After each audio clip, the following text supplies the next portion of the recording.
Hey folks, I'm Rob McNamara. Welcome back to our golf show here. Rob McNamara, unscripted, unfiltered, and uncensored. We're ready to have some fun talking golf.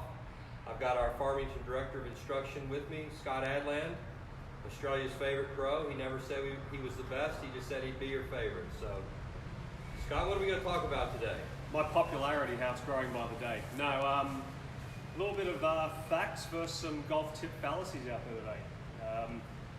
There's so many online videos now during this whole COVID situation that you're going to see a lot of tips out there and a lot of, you should try this, and if this doesn't work, try this. Well, we're actually going to dissect that information today and tell you what will work for you and realistically what won't work for you. So a little bit of what we've got coming up. Great. So we got this idea because we there's so much culture in golf to want to help someone else. If you and I are playing and I kind of have some bad shots going, it's instinctive that we want to offer a tip. And we say, hey, you looked up on that one, or you're not keeping your left arm straight, or you came over the top of it. Favorite one, keep your head down. Oh, that's the easy one. So we'll just kind of go through some of these. And so if you're playing and you have somebody give you a tip that doesn't sound like it makes sense, or it may sound like it makes sense but it doesn't work, this may help explain why. So, okay. And if you're watching at home right now live, feel free to chime in and ask a question. We're filming today before a live audience. And we have our producer Stephanie with us today, our Assistant Director of Communications. So she can take your question and get it to us where maybe we can answer it for you. But we're going to have some fun as always. We want to, again, keep it keep it entertaining. And Nielsen has finally watched us. We are up over 2,000 views of our shows. So we got to clean our act up. No swearing. We're making it no swearing. That's a big accomplishment here. We've been pretty good. Pretty good. Really sworn yet. Yeah, we're pretty good. We're behaving. We want to keep our jobs. So let's start off with the easy one. Keeping your head down. What's going on when people say keep your head down? So in golf, you top the ball. You catch the top of the ball. You hit it thin where you catch it right here off the leading edge. And people say, well, you looked up, or you're not keeping your head down. So what do you try to do? You try to keep your head down even more. Well, guess what? When you start staying like that, a lot of times that golf club is flipping and actually coming up over the golf ball. So worst case scenario, somebody does this and they don't move at all. That was a quality shot. Quality top, right? I mean, topped it straight. Straight top. There you go. Love it. That's when you keep your head down. The hands and arms are going faster than the body. And typically what you see that a lot with beginners. You see the hands and arm speed faster than the body. We talked about this in our first episode in our pilot show about developing your own recipe. Right? Your arm speed, hands and arms, swinging the club versus the body turning. And that combination that each one of us as golfers has, and we're trying to find our best recipe. And that's, to me, really what's the key to the kingdom in playing your best golf. Developing your own golf swing that you can love, that works for you, that relates to your speed of your hands and arms. So if a person is just getting started with golf and they start hitting it thin, their hands and arms are usually faster than their body. Okay. And when you get faster with your body, the club is working up faster, where you catch it either cold whiff it, don't make contact with the ball. So if you're a true beginner at home thinking, gee whiz, I'd like to get away from something else, I'm tired of sitting home, I want to learn to play golf, and you just swing it really fast and don't move this at all, you're gonna miss the ball or catch the top of the ball. And then somebody may say, well, you're looking up. Well, does it look like I'm looking up? No. So the club is coming back up, so you think, oh, gee whiz, they must be telling me. You try to stay down on it more, and there you have it. And you hate golf, and now you're playing tennis again. So we want you back here trying golf as well. We want to throw a shout out to the tennis folks. We love them, but we also want to play golf. You can do both. One thing, it's funny you mentioned that, Pro, about, keep your head down. I always liked the fact of my slogan on that was watch the ball. So as I'm making contact with the ball, I'm obviously watching the ball all the way through until I see it fly down the range. I always just use watch the ball. I never use keep your head down. So it's interesting just how a simple spin on words can really get the golf swing moving in a completely different direction. But yeah, if you try to keep your head down, like you said, you close off and shut off the body completely. So that's one thing we definitely don't want you to do. It sounds weird that you hear all these tips out there about keeping your head down. We're telling you not to do that. So that one would be fiction in my world. So let's just see. Watch my head. I'll go ahead and hit one normal. Watch what my head does relative to the follow through.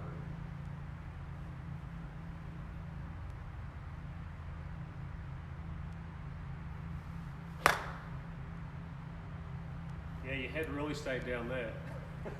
I mean, you want to let your head go to the target, right? It's the easiest way to turn your body.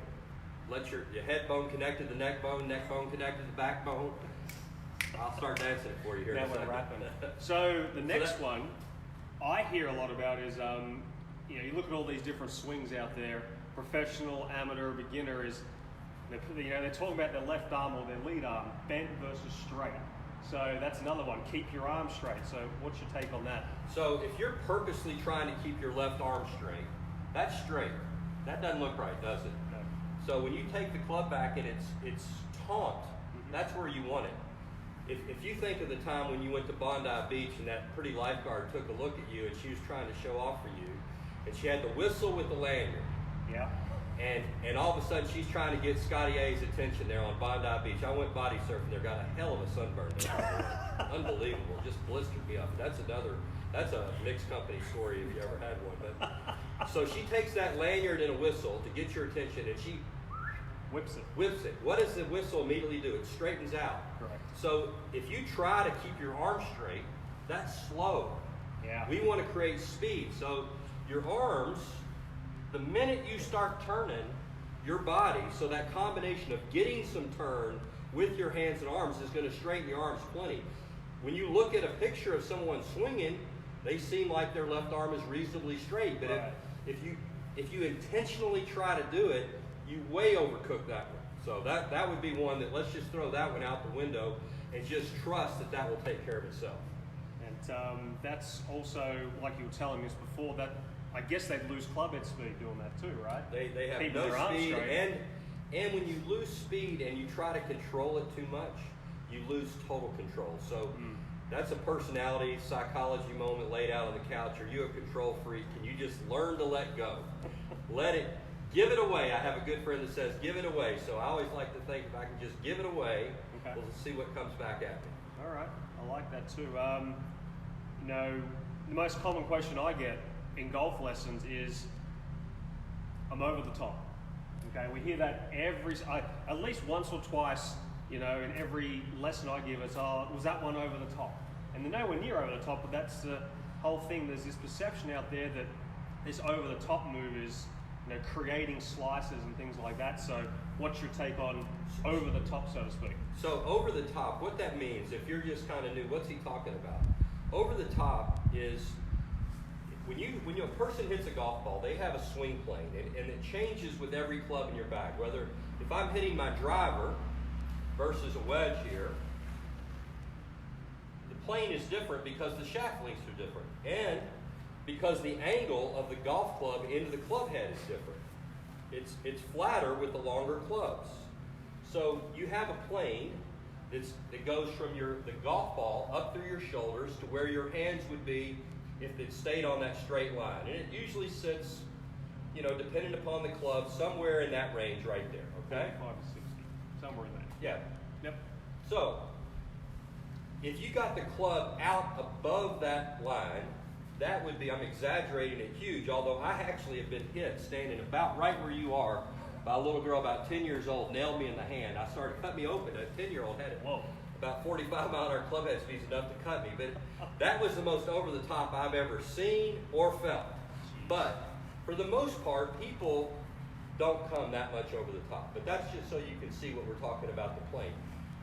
Not a lot of people pull the ball that way. There's two ways you can have the ball for a right-handed golfer go to the left immediately off the club. One is that way, where the club gets way over the plane and is going way left. The other, this is the fooler, and this is what throws people off, is they create a club face pull, where the club face is so closed at impact that the ball just goes very left right off the club face. And that's when the club, a lot of times, is actually way underneath, and at the last minute they have enough forearm strength to square the club face up, Right. and they hit a club face pull. And so your friends will say you came over it.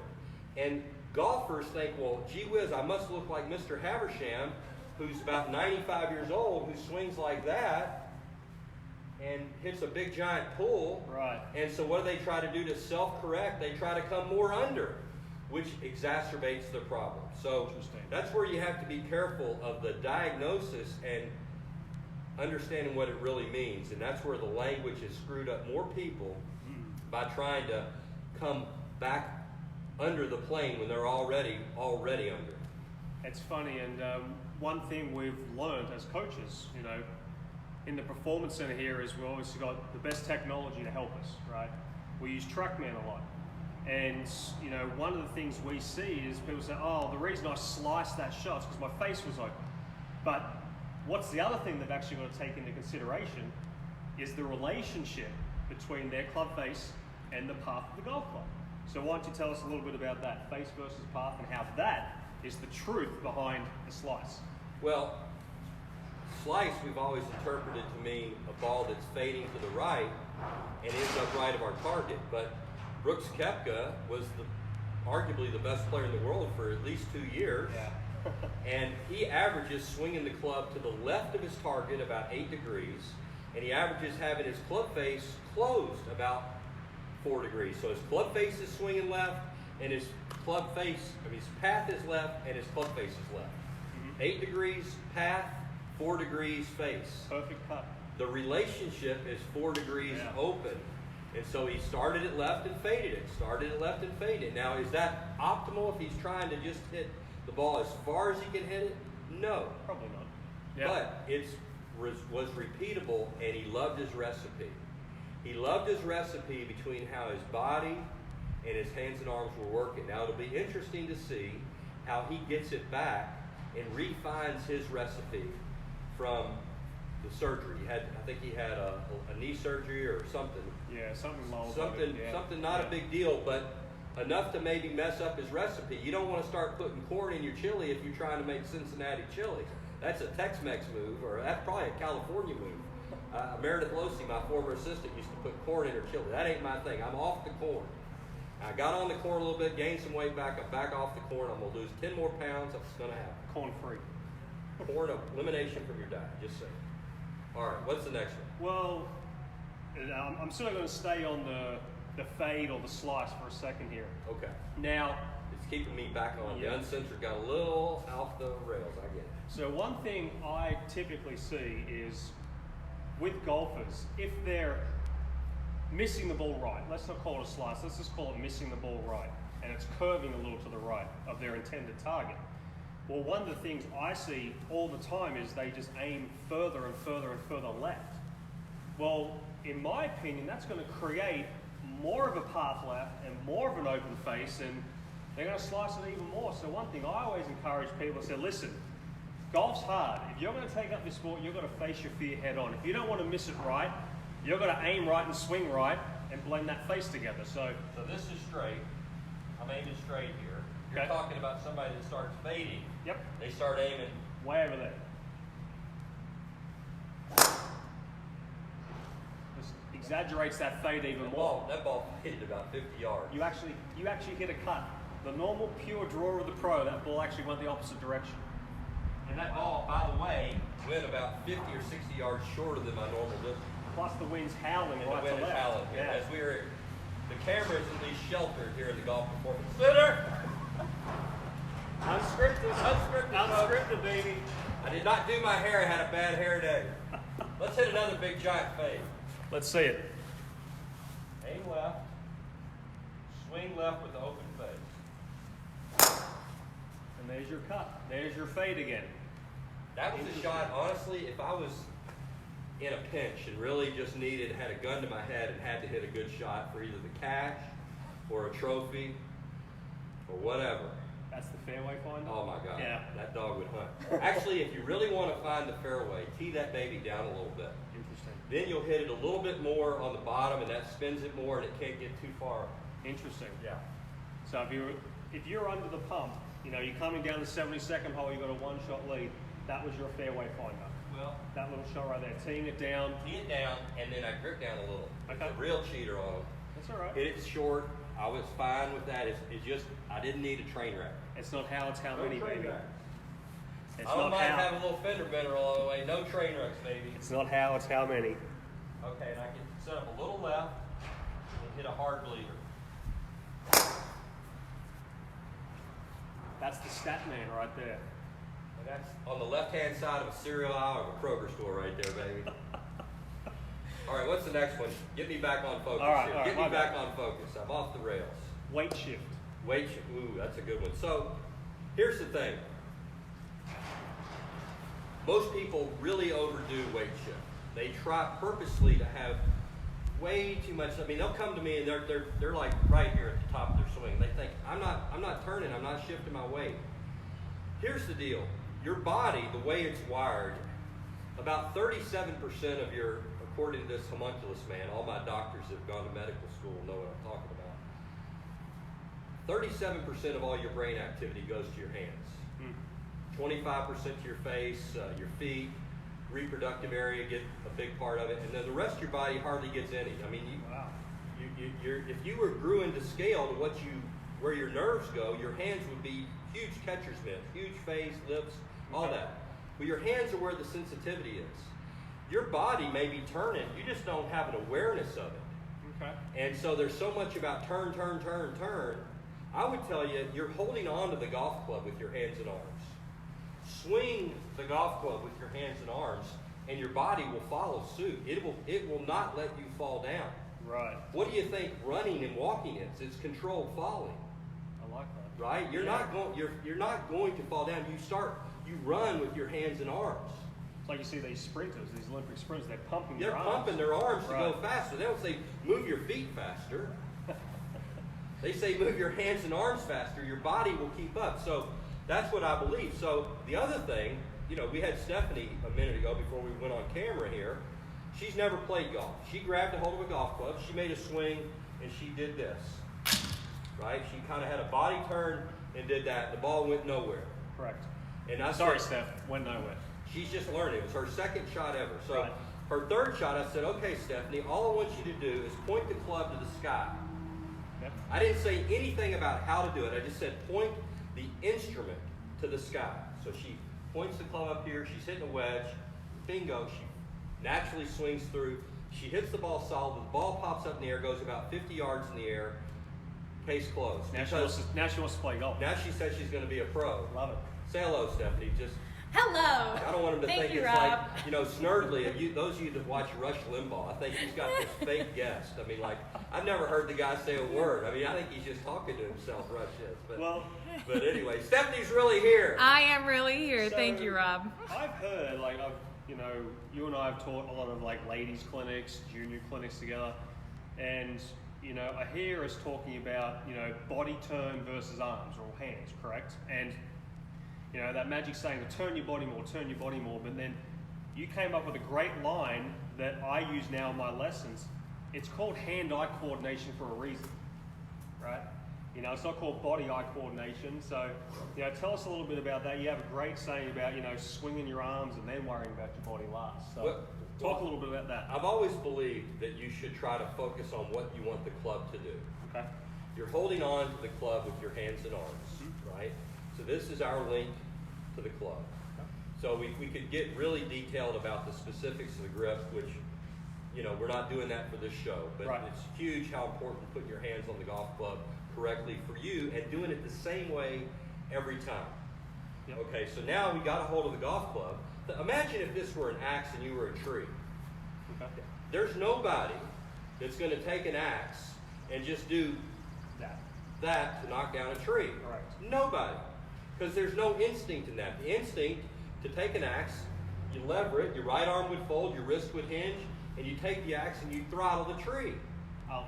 That would hurt. Ouch. I'm ready. I mean, when I go on a hike in the woods, I take a 9-iron with me, believe me.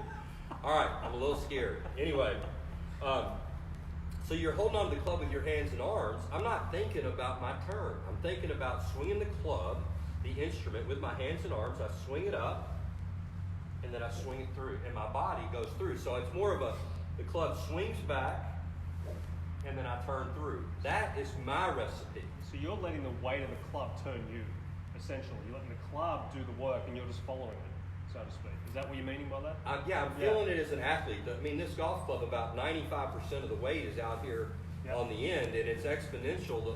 The longer the club, a driver is your lightest club in your bag, but it has the highest effective weight because it's longer. The club head speed is higher. Right. The wedge or sand wedge are your heaviest clubs, and they're the shortest clubs, and they also have the slowest club head speed.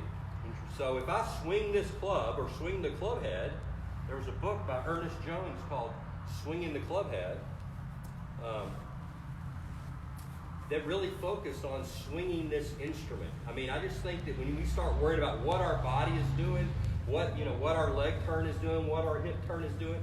I mean, there are people that want those golf lessons that come to me. There are people probably watching this right now that's where your head is. I just think that you're going to limit yourself. As a player, you're not playing like an athlete. You certainly don't drive your automobile this way. You get in the car, you grab your steering wheel, and your eyes look where to go, and you just know how to operate the equipment. You react. You react. Yeah. Let yourself play golf by reacting, holding the instrument the correct way, and just swing the instrument, and my body is all of a sudden moving. I'm not trying to move my legs and feet right now. Right. Now, if you're brand new to golf, and you're like that first person and you're doing that, then I'm going to just give you a little nudge. I'm going to give you a little mental carrot that I just want you to let your right knee go with the swing. Now, if you're also the kind of person that's way out ahead of it, All right. see the difference in that, right? The sequence is I'm too much action here. So that recipe is too rich with the body. Interesting. This recipe is too rich with the swing. With the arms. With the arms. Right. Okay. You see the difference? That's what we're trying to find your recipe. And that's why when people come to me, I've been teaching golf for about 30 years. Since 1987. 33 years. I got paid my first golf lesson in 1987. Jim Taylor, no less, played for the Green Bay Packers. I was charging $15 a lesson. I was 4 years old. Yeah, $15 a lesson. I was like scared to death. You got to pay me $15, Mr. Taylor. That was Oh, wow. 30-minute lesson? 30-minute lesson. Wow. I gave him my best effort. But I'm going to tell you, that's how it all started for me. Wow. And everybody's got to love their own recipe. That's the secret. And when you walk on a driving range and you look around, especially those of you that play tournament golf, if you're a high school, college kid, at Benny Hagen, I love Benny Hagen say a shout out to Benny. Talk about some speed. Oh, you hit That's it. impressive. Benny can land it up there where they're doing the maintenance work on our normal studio. We're down here in the Golf Performance Center. Benny's got his own recipe, and he loves his swing. And no one's going to change Benny Hagen's action. And he just tries to repeat his action and love his action. You got to love the one you're with. Love the one you're with. Steven Stills, I gave him a golf lesson one time in Gainesville, Florida. Love the one you're with. Interesting. I like Crosby, that. Stills, Nash. That's my shout out for today's deal. I like that. Well, that's some great advice. I mean, it's just figuring. I love what you talk about with your recipe. I use a lot of car analogies when I teach. Your steering wheel, and I always say, listen, if your ball's going left or right, same deal. If you were driving your vehicle like this, and all of a sudden you went like that, well, the car's going to the right, so let's realign the wheel.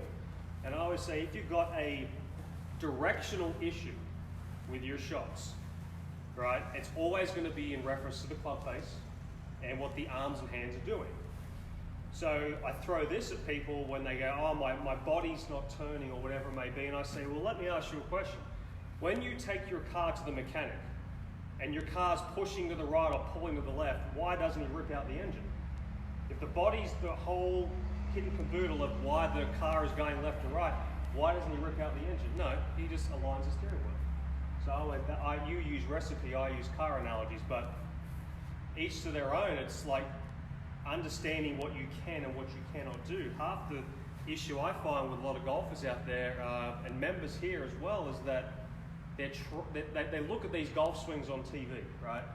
They see Rory's YouTube video of him pounding a driver, 350 yards, and they're like, well, why can't I do that? Well, they're not the same height, they're not the same build, they don't work at it as much as he does. So, like you're saying, love the one you're with, love your golf swing. Just get the most out of your golf swing. And if you hit a few more fairways, chip a little better, putt a little better, you're going to play more golf and have more fun. That's what it's all about, right? Play more golf, having more fun. That sounds good. So, for me, does anybody have any questions from our live audience? We're all set for today. Well, I believe we have another show planned for Friday. I hope that you'll be able to tune back in with us, and we'll have a surprise for you on Friday. And we're also working on bringing in a couple of special guest instructors. Yep. So that we'll have some more keep it real, keep it entertaining, give you a little variety. I know a little me goes a long way. I get it. I've been told that by people much closer to me than you, so I understand. Anyway, thank you so much for tuning in. Come back and join us on Friday, and be on the lookout for Scott's got some junior stuff coming your way, Correct. As well as his own show. So the Scott Adland Show, the viewership will be through the roof. Look out, world. Yeah, let you start running this joint. I'm ready to give you the keys, boy. Thank y'all for tuning in. I hope you enjoyed it. We appreciate it. Stay safe. Stay safe.